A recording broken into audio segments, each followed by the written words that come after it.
So, welcome to Escape the Rat Race Radio, Lydia. How are you today? I'm so good, and thank you so much for having me on the show today. It's really, really good to speak to you. And where in the world are you right now? I'm in a nice little town called Oaxaca, Mexico. I used to call it Oaxaca because you just don't know how to pronunciate it. Not a lot of people know where it is. But yeah, I've been here for the last 2.5 months. I'm originally from Vancouver, Canada, and I have a home base in Bali. But this is sort of my time of the year that I get to explore and experiment with different home bases globally. Yeah, and I know that exploring is very close to your heart. And I think, we must have just missed each other a couple of years ago in Lisbon, actually, when I was out there for the summer. And I believe you were traveling around Europe. Is that correct? Yeah, I was in London and I was in Lisbon as well. I did an event with Escape the City there, and then I think our mutual friend John Williams, who I saw there as well. And then Lisbon was a place that, Portugal in general was a country that I've been waiting to visit for many years, and I ended up spending about 3 months there, which was a nice little exploration there. And I wish we met as well when we were there. But what a beautiful place, and I can't wait to sort of go back there at some point next year when I do a much more in-depth European tour next year. Yeah, I haven't been to Bali for many, many years myself, but it certainly feels like it's an absolute, digital nomad hub, and Lisbon is fast becoming that, almost the European equivalent, it feels. Yeah, I think so. I mean, Bali is such a big, popular place for nomadic people, but also for a lot of people that with families, right, that actually are settling down there, because there's a lot of things like alternative education and sort of like the wellness part of the environment that really attracts people to that place. And I think having good food and really just like peace and quiet is something that I crave a lot in my life. So that sort of ticked all the boxes for me so far until further notice. But yeah, Bali's probably changed a lot since you've been there, but it's still, there's hidden gems in Bali that you can find still. Yes, indeed. I'm always just staring at the Instagram photos going, oh my God, that looks so good. So Lydia, you and I think we're really on a similar path, and, certainly for the last 5 or 6 years, very much dedicating ourselves to helping people who are in a place where we perhaps were a few years back, which is that corporate 9 to 5 hamster wheel, just sitting behind a desk and just really starting to question, actually, is this what my life was meant for? And why don't you, Lydia, just let our listeners know, what it is that you do to help people and how you support them to escape the rat race. Yeah, so I have had the business Screw the Cubicle for about 6 years now. And as we were sort of talking before the podcast started, was an accidental business 6 years ago. The blog was started as a way for me to document my identity crisis, going from employee to entrepreneur, to be honest, at times wondering if I made the right decision, and wondering if I had what it took to sort of continue building a sustainable life and business with not having any sort of entrepreneurs around me at the time. So it sort of was a very lonely place for me, being the only person probably out of my circle of friends, that were all climbing the corporate ladder. And here I was, was about to be made partnership and having a 6-figure job, and just decided to give that all away. There was a sense of sort of guilt even around that, as people around me were losing their jobs, or getting laid off from the economic crisis that was happening at the time. But since then, a lot of my life's work really has been focusing on sort of helping passionate individuals to discover what's next in their new chapter of life and work. And very likely it's that awakening moment, that reality check of sort of, oh God, the life I've worked really hard to build isn't the life that I've actually wanting to continue to sustain, because it's not sustaining me, as a human. And there's a sense of a crossroad that sort of happens here, sometimes caused by a burnout, which is sort of my story. Nothing caused me to move until my physical body took out my health and, forced me to reevaluate what this whole thing was for. And sometimes it's a realization that, all the things that I'm spending my time and energy focused on isn't leading me to a life experience that I really want to have. So my work has sort of evolved a lot in the beginning of time. So from the beginning of time. So when Screw the Cubicle was first started, it was really just around, what does an alternative world look like beyond a corporate job? What were options beyond a corporate job that maybe wasn't just fully entrepreneurship? There were other ways of transitioning to self-employment that is doesn't have to be sort of a big bang sort of business that people think they have to create in order to escape the cubicle. And then a lot of my work these days are really focused on reinventing the identity of the individual, right? Beyond not only the titles of their job, but really also beyond the expectations of society, of what they're being taught that's the right way to go about their life. And for a lot of people with different cultural backgrounds and different privileged backgrounds, that's a piece that is really important to look at, because you can give people all sorts of inspiration and ideas about what they can do with their lives. But if internally they don't believe that's who they are or who they can become, or they're stuck with a particular identity, other people have put upon them, or there's a repercussion, a consequence for their decisions that are pretty real, like family and friends shunning them. I've had that happen, spouses not getting along with them because this is a new decision they want to make. That's a pretty big deal to look at, that identity shift and what's in the way of the identity shift in order for people to change. And ultimately, my work is really to help people discover meaningful work. I'm a huge believer that self-employment is one of the best ways for you to sort of self-actualize, and do creative work out there. But meaningful work is also something that sustains you through the test of time. And as you know, Christian, business and entrepreneurship is no joke. It tests all sorts of parts of ourselves, and there will be ups and downs in that journey. So meaningful work really just helps us to continue the path despite obstacles, because there's something more to it than just profit and gain. And I totally agree, because, I made a big mistake when I left my job, and that was I didn't look at all the skills that I built up over those years in that career and just take those and transition slowly out of that corporate environment into what it was that I actually really wanted to spend my time doing. I just closed the door completely and said, that's it, I don't want to know anymore, and just started from scratch. And it's so hard when you do that. And I think sometimes when you just are so in that bubble and you're really, really beginning to just hate life, you just think, that's it, no more. And, how do you try and help people to pull out those skills that they've got, the experience, the intellect, the many years that they've built, and just put that into an environment which has more freedom for them and, enjoyment? Yeah, it's so true that, myself included, right? When you have been traumatized by a job or a vocation or a career, the last thing you want to do is look at it again, right? You sort of want to it's like having a divorce. You just never want to be in a relationship again for a while. And that's what it feels like. It feels like a separation, that a relationship you've had with an identity has caused you pain and suffering. And so it's very natural to feel that, okay, this is not my thing, and I have to start over into becoming someone completely different, to carve a new path. But there's so much opportunity in what we've learned, what we've gone through as a human, right? Personal and professional experiences. And there's a lot of equity, actually, in terms of knowledge and wisdom we've actually built along the way. Now, one of the biggest mistakes I feel people make is a lot of times they sort of look at the job that they have come with or have had 10, 15 years experience in, and they look at it as sort of this one title of a job. And they say, I never want to do that again. I've been a lawyer. I never want to do that again.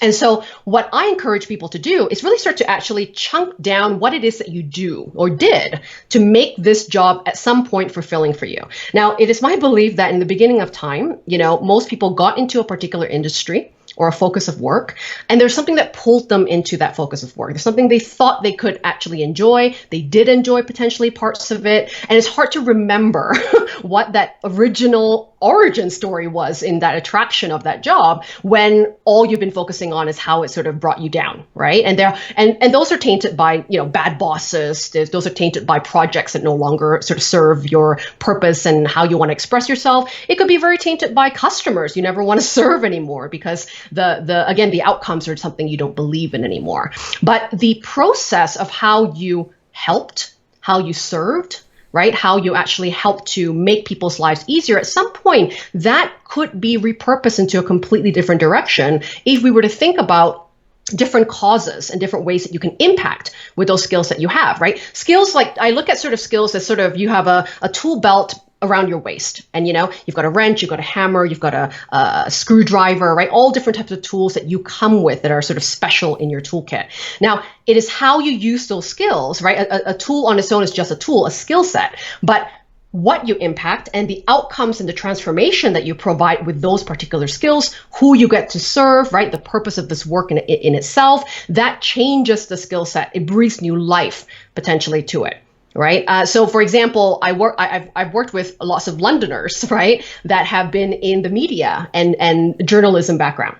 And these are sort of my first few clients, especially from the UK. And I think that's sort of how I sort of got to know them was through a network in Bali of other burnt out journalists looking to sort of escape that world. And, originally they were too sort of going, you know what, I never want to be a journalist again.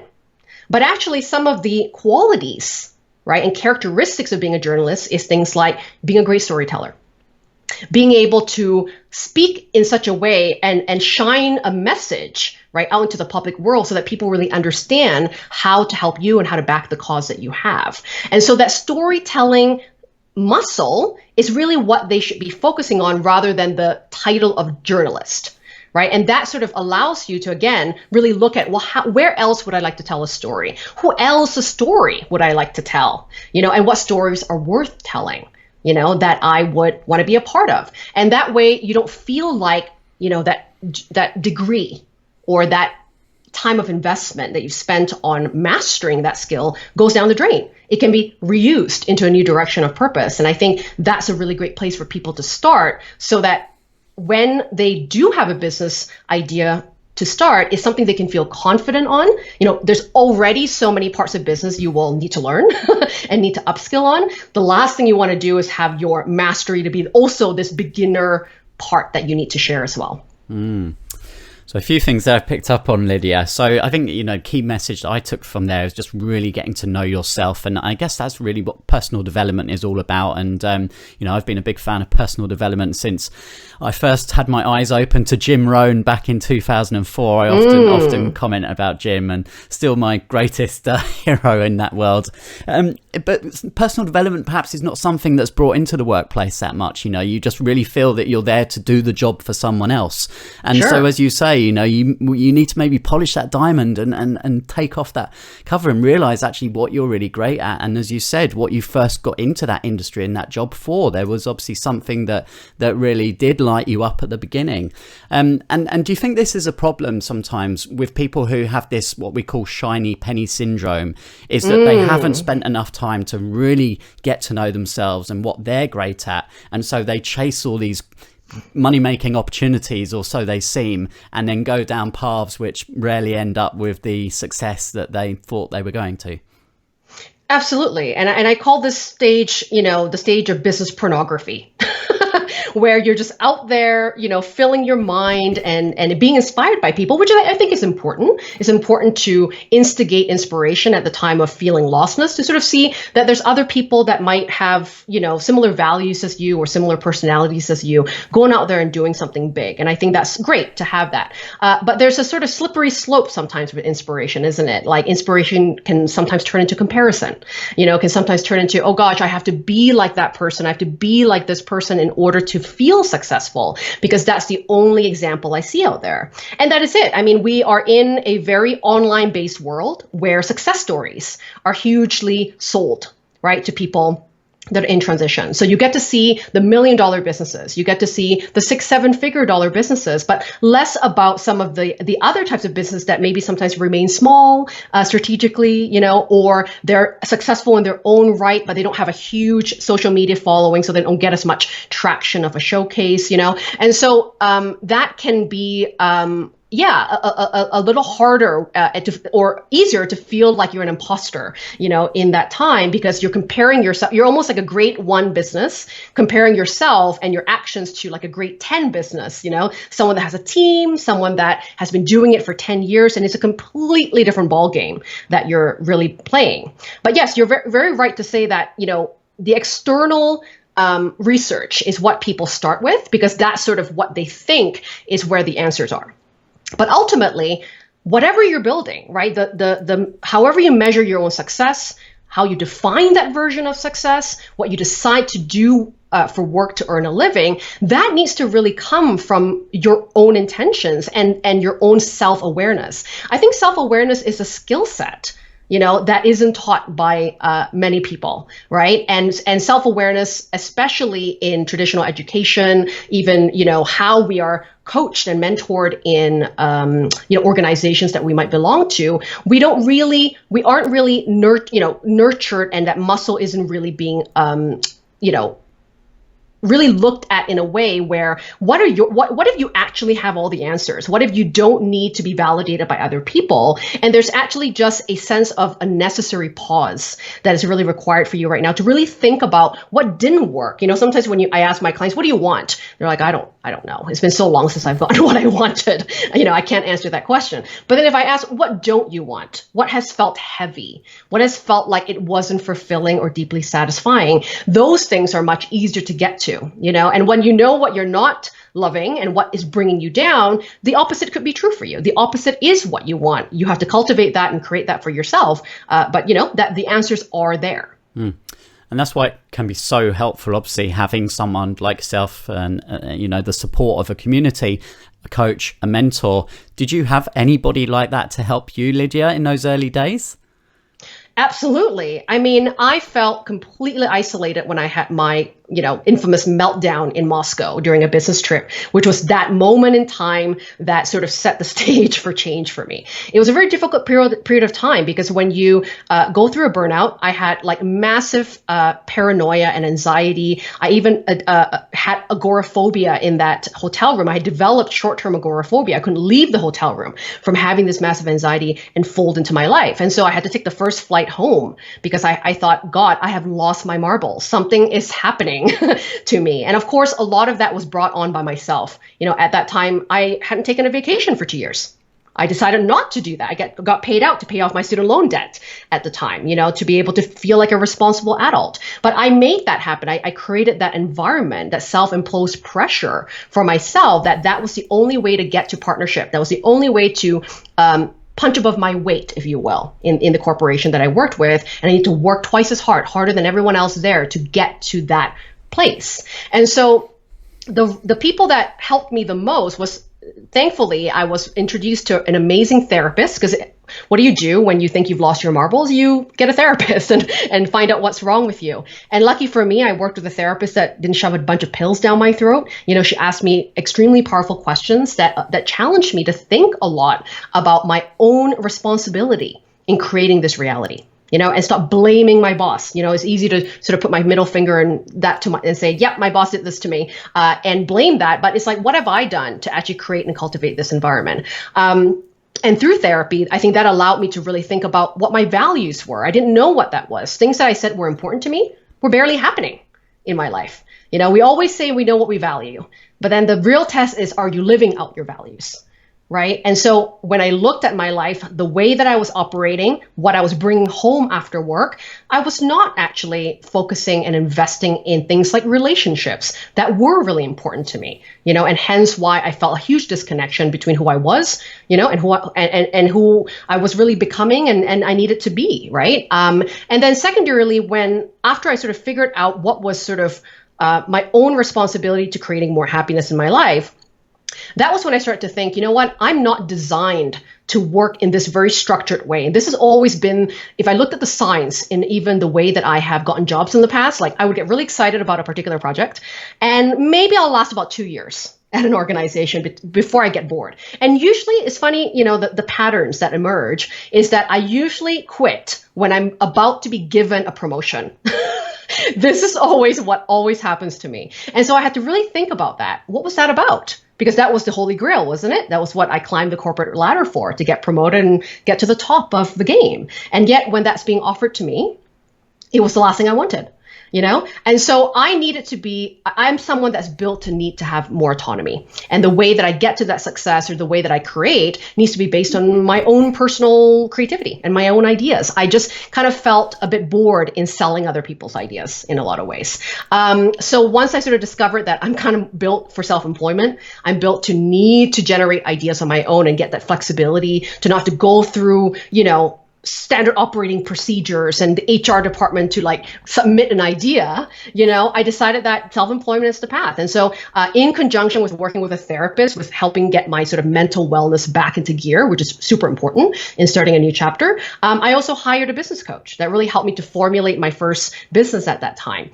So that combination of, strategic help, right, with a pathway I knew nothing about, which is entrepreneurship at the time, but also that investment in my mental health, that was a really huge important piece for me to finally quit my job 9 months later. Yeah. And I know health is a really important part. And did that play a decision in why you chose to live and work out in Bali, Lydia? Well, at the time, Bali wasn't even in my radar. I was, in Vancouver. I remember thinking, God, I've made it. I now get to work in my underpants at work, at home. I get to sort of pick my clients. I get to do the projects I want to be on. And this is it. I've sort of made it. But I also felt on a personal level in the sort of first 6 months of my entrepreneurship journey was that the work I was still doing still felt a bit robotic. Like it was making me money. It was making me feel independent in a lot of ways, right? By being able to profit in my first year. But I felt like I was actually doing a bunch of stuff that was sort of, again, based on other people's ideas, based on what other people said that was what they wanted to buy, and I remained, by the way, in the industry I came from. So I started my transition business in the same industry. It sort of was the easiest type of business for me to start. And then I sort of had a slow realization that I'm all by myself in doing this new unconventional path. There's no one around me at the time that was doing anything that I was doing. So it was either people working in corporate or it was people with huge startups that needed investment. And none of that interests me. I was sort of right in the middle of enjoying solopreneurship, enjoying that I could design a business that is in alignment with lifestyle choices. But the life itself, as I said, I was huge in needing community and relationships, and nobody was around.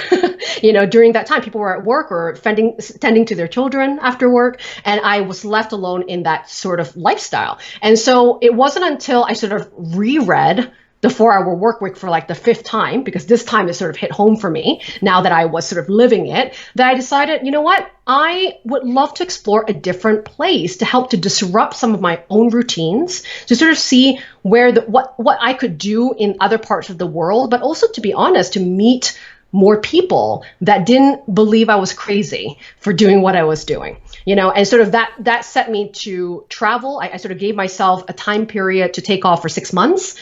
I sort of had a nagging feeling that I didn't want to come home to sell all my stuff. And, so I actually ended up having a garage sale for 3 months and just letting go of everything and just thought I could just buy things again. What is all this stuff weighing me down? And so I put my entire life in sort of 2 Rubbermaid containers in my mother's garage, took a one-way ticket to Southeast Asia and ended up going to Cambodia, landed in Bali, and then I just never left Bali. That was sort of how it all happened. Yeah. And how does it work with obviously people traveling all over the world? I know you have clients that come from all different continents. Do you feel that escape for them of 2 weeks or however long it may be really does help with them to clear their mind and kind of really have a good outlook on what it is they want to do, as opposed to, where I am here in London, of course, it's hard to ever really escape the rat race, right? It's just, it's that city life all the time. Yeah, it's really interesting, when we sort of put ourselves in complete unfamiliar territory. When we are around the same people, when we're around the same conversations, when we're around what is normal, in the cities or towns that we live in, that is the reality we adapt towards. And it's a lot harder sometimes to fight that normalcy because you've got people living that way. And so whether or not I remember going back to Vancouver every summer, for a couple of months to see friends and family, I would start to change in the way that I wanted to do it. And have enough things. I needed to go on Amazon and buy more things. I felt like I needed more of what was everybody else was getting out there and keeping up with the Joneses, if you will, even in a 2-month stint for the rest of the year. And yet I still got, I got swayed into that other direction. So I think we are a bit like sponges, whether we like it or not, and it takes some practice to sort of put the horse blinders on and go, here's my journey, here's my path. And I can respect other people's choices and I can have my own. But it definitely wasn't something I was able to do when I was in Vancouver. I needed to really put myself out there or out of there. And so, when I take on clients that come to see me in Bali, I mean, that's not the core work. A lot of work I do is online based, which has been great to afford my lifestyle, and the choices that I have. But one of my favorite things to do is to work with people live and in person in retreats and in personal retreats in Bali. And I find that the idea of sabbaticals is really important as we go through transition. Most of us that have been overworked and overachieving haven't created that space for ourselves. We've been listening to what it is that is expected of us, and we've done that thing. We've followed the rules. It's what we were told to do since the beginning of time. And so I think when people come to Bali or any other place to take a sabbatical and make that time to take, like I said, that necessary pause to reflect, right? To talk to different people with different backgrounds, to learn a different language, to sort of be kind of like waking up in the morning going, where am I and what do I need to do? And I need to sort of, find out now how to fit in a way into a new society. That's kind of a good thing because it allows you to start from scratch a little bit, and it challenges you to do things like make new friends, to not sort of slip into your comfort zone and not try new things. Because in a way, when you are abroad, especially like for me, it took me 6 months to probably find a core group of friends. It challenged me to keep going out there and putting myself out there as a person, to make conversations with a stranger in a coffee shop, and that I think starts to open up new windows of conversation.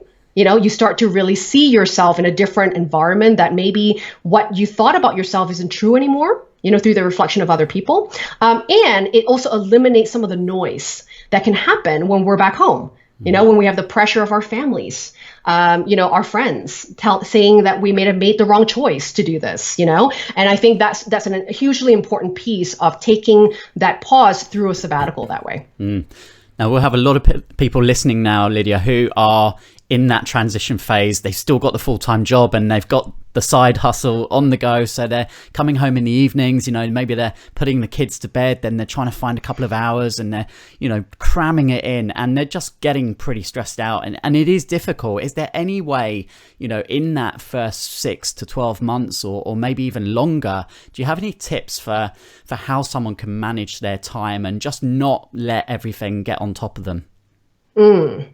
Well, the first thing I think is to take your foot off the pedal a little bit, especially in the beginning of time as you're learning new things. We forget to sort of account for that.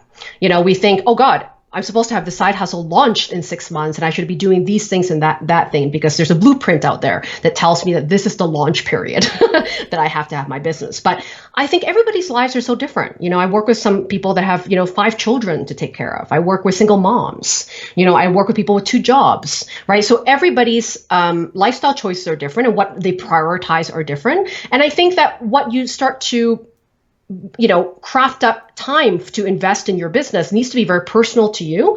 And it's got to be a realistic amount of time that you can afford until you can do more. So what advice that I usually give my clients who sort of struggle with keeping up, with what they think they have to do in their business is to actually just commit to a consistent block of time every week, whether it's 1 or 2 hours, doesn't have to be a specific number. And you just show up to be present for your business activities for that 2-hour block of time and just do that consistently for 30 days. And if you can get that habit going, then you can maybe increase a block of time because you've already learned that habit of showing up, right? And that's important to, again, something realistic, but also something you can actually commit to, right? Without feeling bad about it. And I think that's sometimes the thing that holds people back as well or keeps them stuck is because they kind of feel guilty and shameful because everyone else that they see online is sort of accelerating beyond them. And that's a hard pill to swallow. or so it seems.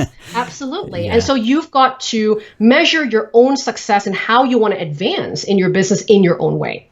Now, the second thing I would also say about people that are sort of transitioning to start something new on the side is that you don't want to sort of take on too much at the time, but also you don't want to be just blindly taking on a blueprint that someone else gave you. Because ultimately the work that you're building and where your strengths are could be very different. So for example, I have a lot of clients that will focus a lot on the website, the branding, how many followers they might have, on their social media channels as a metric of success. And that takes time to build. And also, who said that the number on your email list and the number on your audience is the only way to feel successful? There's many people that I work with that make great money that don't have an email list, that don't even have a social media following, and they create their own relationships in a different way. You know, there's not one way to do it. And I think the great thing is you'll feel better about showing up for that consistent time block for your business if you're making sure that the activities that you're doing in your business are meaningful to you. They're pleasurable to you. It's not something that you have to force yourself to show up for. That's what makes it super hard. Yeah, absolutely. And previous guests on Escape the Rat Race Radio, Roger Hamilton, Daniel Priestley, both in the past gave advice that even when you're starting an online business, that in the beginning, you should still be doing one-to-one work, because that's the very best way to actually learn what the people want and what the problems are. And then once you've done one-to-one, you can then scale to the group, and then you can start to build out your online business once you've gathered that data.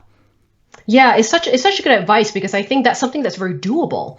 You know, it's like sort of saying to yourself, instead of looking at the number of followers that's increasing every day, you want to look at how many powerful conversations am I having with real people that are not just liking, passively liking my posts. Like, how many people are you inviting for a powerful conversation? How many people are you impacting without needing to charge them for it right away? And I think that's an important piece, especially if you're in a service-based business, especially if the business you're building where you are the asset. You are the talent, the advice, the wisdom, the strategy, whatever it is, that's the thing that people pay for. Then you better get good at sharing that unconditionally.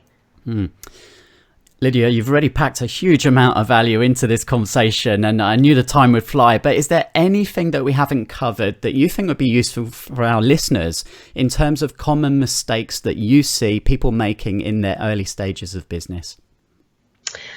Yeah, I would say that embrace the art of curiosity and exploration. This is a stage that I find people skip, and it's what I call the self-made internship phase.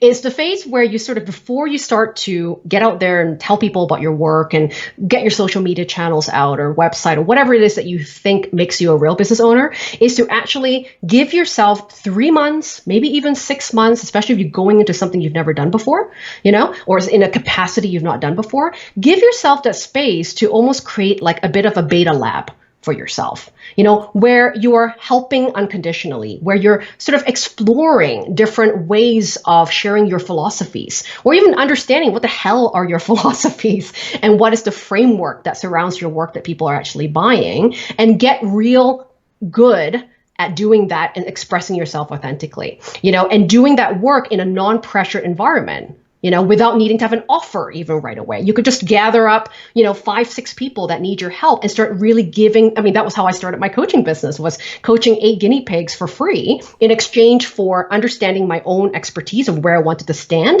and the boundaries of my work, but also understanding what people needed help with and how to go about doing that in a way that's going to really transform the way that they get to their outcomes and goals. And I think when you invest that time to give yourself that experimentation, that curiosity, where you can make mistakes, you can screw it up a little bit and begin again and improve and refine, based on feedback and collaboration. When you finally launch a business, it's going to feel like it's not your first rodeo. It's going to feel like you've got credibility behind you because you've put in the time of an internship, and an experience, right, to build your credibility. And you're going to have a much easier way to promote your business at that time. Yeah, such good advice. I couldn't agree more. And, saves you spending thousands of dollars building fancy websites at the beginning, right? You just get out there, just speak to people. And yeah, I would totally back that.